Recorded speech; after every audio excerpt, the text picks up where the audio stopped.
Una cosa muy simpática de esa foto es que cada que yo la veo me acuerdo que a mí me regañó mi hermano, el que está al lado mío, porque yo no había ido al salón de belleza a peinarme. En esa época se usaban los peinados muy adornados, con enredos, y yo nunca, pues yo casi nunca voy al salón de belleza. Entonces él me dijo, ¿cómo así para esa foto tan importante ibas a estar? Ahí me ven, peinada común y corriente, y todas mis hermanas muy adornadas. Si me preguntaran quién es Eumelia con una sola palabra, yo diría que la palabra maestra es la que la representa en su totalidad. A una amiga de tantos años, la primera forma para resumirla, creo que sin faltarle en nada, es decir que es una gran amiga. Hablar de Eumelia en estos términos amplios es un poco como hablar de un ser que existe para darse a los demás y que en la medida en que ella logra trascenderse a sí misma y apoyar a los demás, logra su sentido de existencia en este mundo.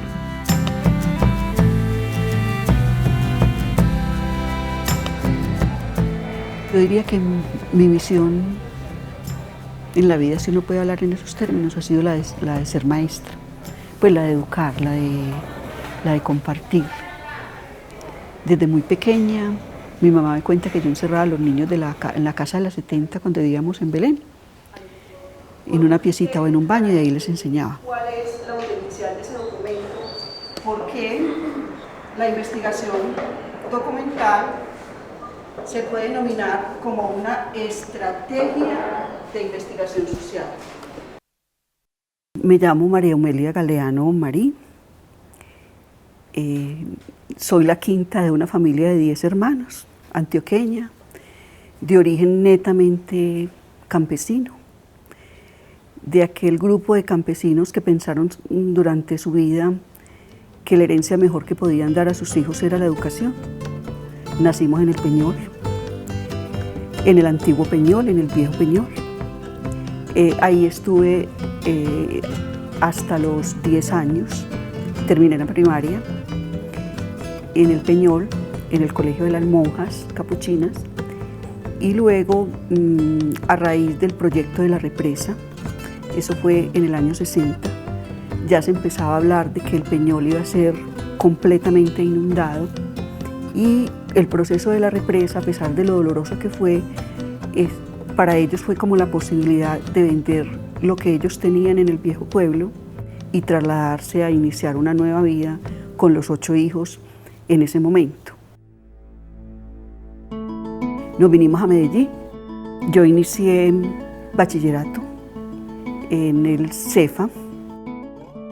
Terminado la normal, yo quería trabajar. Yo tenía 16 años, pero yo quería trabajar, yo quería ser maestra. Eso fue una discusión amplia con mi papá y mi mamá, porque ellos decían: nosotros queremos que usted estudie, que usted vaya a la universidad, y además necesitaba un permiso de ellos para poder trabajar porque era menor de edad. Eso fue un proceso de concertación bastante largo. Al final ellos accedieron, y yo, como que yo quería estudiar sociología, estudié sociología de 6 de la mañana a 8 de la mañana y de 5 a 9 o 10 de la noche, y los sábados toda la mañana, y luego me iba al colegio a trabajar. Paralelamente empecé mi maestría en la Universidad de Antioquia, una maestría en Administración Educativa con la Facultad de Educación.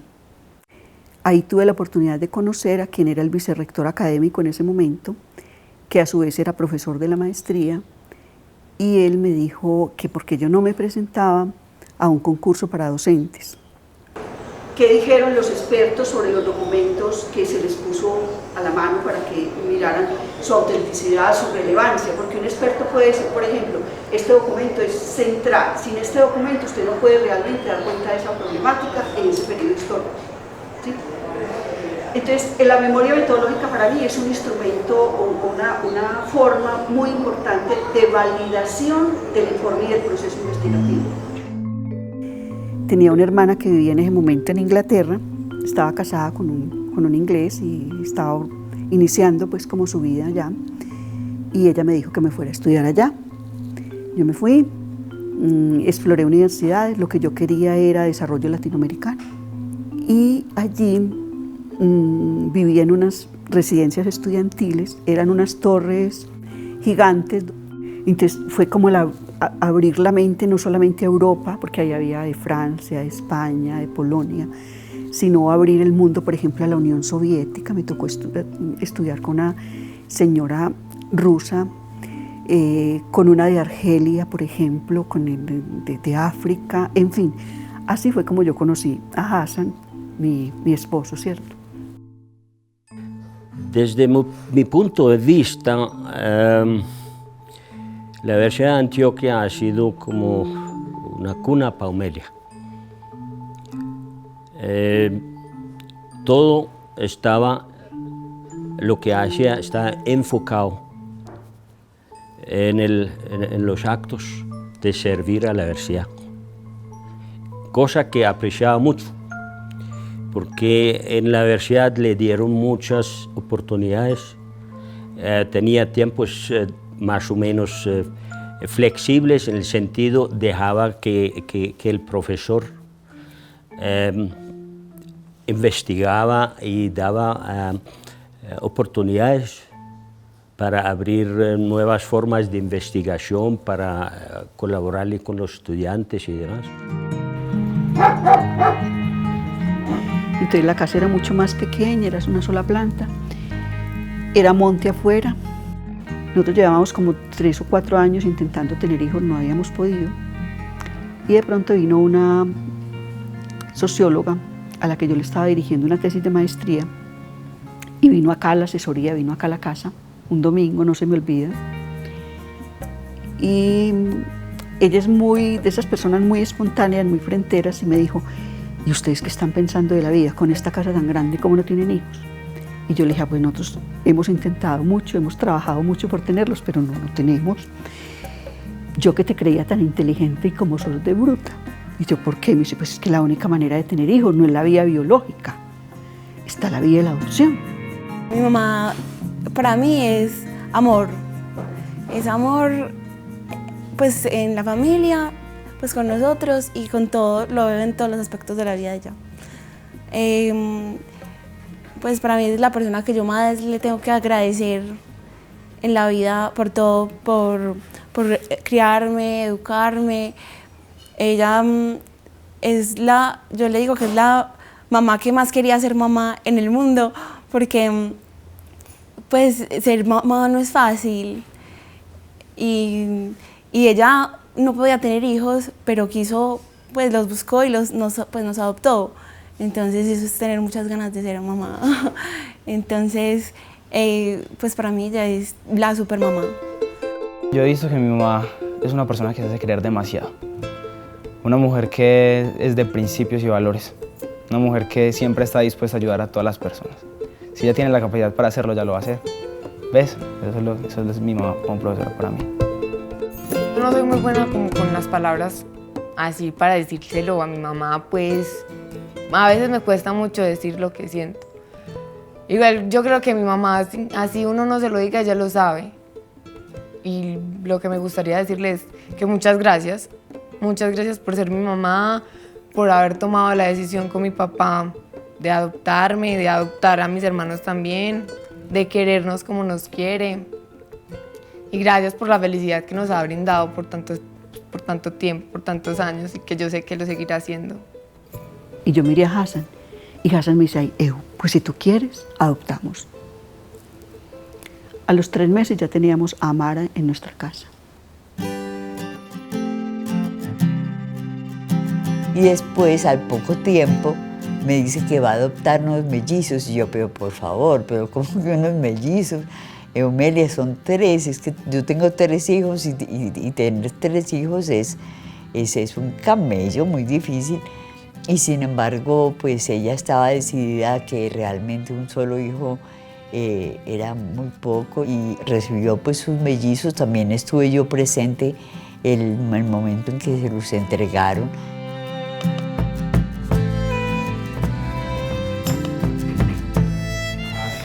Un día estaba haciendo unas empanadas Y mi mamá me dijo pues que le hiciera unas allá también.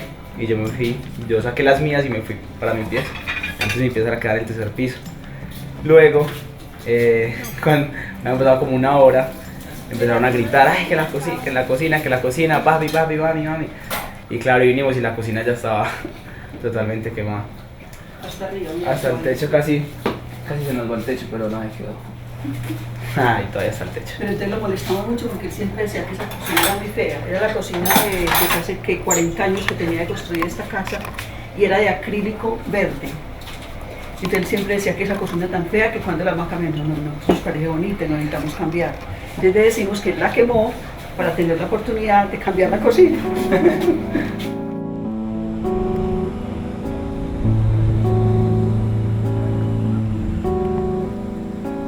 Si a mí me preguntan como yo qué le debo a la universidad, yo diría, a la universidad le debo académicamente lo que soy, porque me dio toda la posibilidad de investigar, toda la posibilidad de ser docente, toda la posibilidad de escribir, pero también le debo a la universidad que con ella aprendí lo que es la vida y que la vida está hecha, cada momento de la vida está hecho de conflicto, de dolor, de tristeza, pero también de satisfacciones, de alegrías, y que esas tristezas no matan los sueños, ni matan los proyectos de vida si uno está en lo que uno está convencido que debe estar, es decir, en lo que tiene uno pasión. Yo diría que La calle como forma de sobrevivencia es un libro fruto de una investigación realizada a la manera que nos toca hacer las investigaciones, ¿cierto? Nosotros nos soñamos la investigación a otro ritmo, con otros recursos, y a veces nos toca hacer investigación en las condiciones en que tenemos. Factores como la exclusión, la estigmatización y la limpieza social condicionan y exigen a los menores de en la calle una constante movilidad, desplazamiento dentro de un mismo sector y transhumancia, desplazamiento de un sector a otro. Fue un trabajo, yo diría, que dejó grandes enseñanzas porque, a ver, logramos con ese trabajo formar estudiantes en investigación social. Gran parte del equipo de investigación eran estudiantes en pasantía de investigación de sociología y de trabajo social. Y además éramos dos profesiones las que estábamos ahí unidas, una profesora de trabajo social con sus estudiantes y yo que estaba por parte de sociología también con mis estudiantes. Bueno, quiero mostrarles un poco de la parte exterior de la casa, que además de sitio de recreación es sitio de trabajo. Este lugar es el último que se construyó y se hizo especialmente porque los chicos ya necesitaban como un espacio para reuniones con los amigos. La familia nuestra siempre se reúne en este sitio para las grandes reuniones de Navidad, de Año Nuevo, cumpleaños, etcétera. Y además es un espacio de reuniones académicas. Aquí hemos hecho varias reuniones con los grupos de investigación, talleres de un día completo de duración que han sido bastante productivos, diría yo. Si quieren seguimos por acá. Yo me voy a poner las gafas y el sombrero por el sol. Bueno, esta es una parte del jardín que yo quiero mucho y la cuido bastante. No solamente cultivamos flores, sino también, por ejemplo, tomates. Ustedes pueden mirar ahí ya que los tomates están en producción. Igual los árboles, a mí me encanta llenarlos de matas y de flores. Todo el tiempo estoy como pendiente de que las plantas estén bien y estén de manera, pues como creciendo de manera adecuada. Ustedes van a encontrar que todos los caminos en esta casa son caminos hechos de piedra. E incluso no sé si en la entrada ustedes miraron un aviso que dice esta casa está hecha de piedra, pero el hogar está hecho con amor. Y yo creo que es algo que realmente dice lo que es esta casa, como que sintetiza. Acá es otro sitio de reunión a campo abierto. Y por estas escalitas podemos llegar al lago, que de pronto fue de las primeras cosas que Hassan proyectó para la casa. Esto era realmente como un islote porque hay salida del agua hacia allá y hacia allá. El agua nace en ese pino, nosotros somos los primeros usuarios. Y yo recuerdo que Hassan se sentaba allá en ese espacio con un cuaderno de cuadriculado a hacer rayones y me decía, yo voy a hacer acá un lago, y a mí me parecía que eso era una locura y creía que era algo imposible, y de pronto él empezó a sacar tierra de la isla y había muchísima piedra, y con la misma piedra formó el lago. Este es uno de mis sitios preferidos en la casa porque es un sitio muy recogido, muy pequeño como ven, pero es abierto por completo a la naturaleza, a las montañas. De aquí se ve toda la panorámica, digamos, del lago, que es uno de los sitios que a mí más me gusta. Entonces aquí es donde yo realmente tejo, donde leo.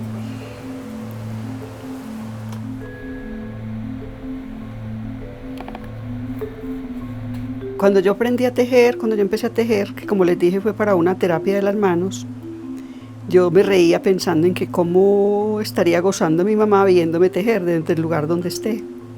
Porque yo creo que para ella tampoco en su vida se hubiera imaginado que yo iba a coger una aguja, porque ni siquiera los botones yo los pegaba. Yo siempre le llevaba a mi mamá la ropa para subir los ruedos, para pegar los botones, porque yo me sentía absolutamente incapaz de hacer algo de labor manual. Yo creo que por eso digo que la enfermedad es un camino, porque a través de la enfermedad fue que yo empecé a tejer y como a abrírseme ese mundo de las manualidades y a mirar que realmente yo sí podía. Inicié en sociología rural y esa fue mi puerta de entrada a la investigación social, porque yo empecé a combinar la enseñanza de la sociología rural con trabajos de campo intensivos con los estudiantes. Y yo sentía que tenía una deuda muy grande con mi pueblo, porque yo siendo socióloga no había estado ahí en ese momento, acompañando pues como ese proceso social tan enorme y tan significativo que se dio, movimiento social de todos los pobladores del Peñol, primero porque no hicieran la represa, segundo por una adecuada reubicación, tercero porque los derechos que ellos tenían no fuesen vulnerados por empresas públicas que era el ente constructor de la represa. Ese proceso nos dio a nosotros la posibilidad de trabajar unidos con el movimiento social. Y creo que para mí fue mostrar al desnudo, si se puede usar esa palabra, la investigación-acción participativa. Es decir, mostrar qué posibilidades da la investigación social participativa para lograr conocer las necesidades, las expectativas de la gente desde la perspectiva de la gente. Eumelia se empezó a trabajar con unas nuevas metodologías, lo que se llamó en esa época la investigación cualitativa, que significaba en primer lugar una relación muy directa con las gentes, empezar a mirar, digamos, la realidad desde ella misma y no tanto desde la academia. Por lo tanto, ella empezó a experimentar algunos modelos de esa metodología y a meter los estudiantes en esa metodología, sacándolos un poco, ¿no?, de las aulas, llevándoselos al campo. Yo la acompañé algunas veces en unos trabajos que hicimos en el Peñol, en las veredas campesinas.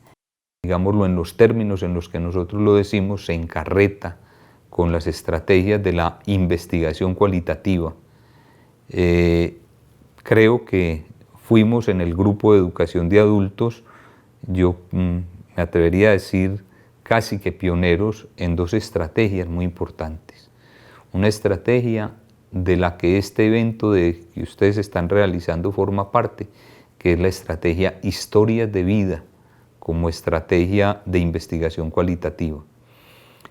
La otra estrategia tiene que ver con lo que es la investigación, acción, participación o investigación participante.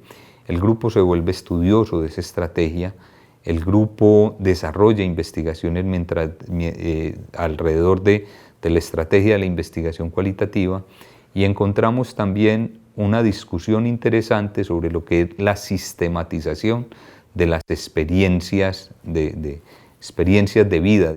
Investigación documental, cómo seleccionar los documentos de las páginas web. Yo diría que para toda la actividad académica ustedes tienen que basarse en la investigación documental. Que la hayan hecho consciente es otro asunto. Entonces quisiera como que compartiéramos a ver ustedes cómo lo han venido haciendo metodológicamente, cómo hacen ustedes la revisión documental, cómo seleccionan los documentos, con qué criterios, cómo validan eso que encuentran en los documentos, cómo lo sistematizan, cómo lo analizan. Yo creo que si la universidad tuviera 10 personas como Eumelia, estaría salvada. Y yo creo que tiene más, pero pienso que el paso de Eumelia por la Universidad de Antioquia marcó pues, un hito. Su dedicación, su amor por la universidad.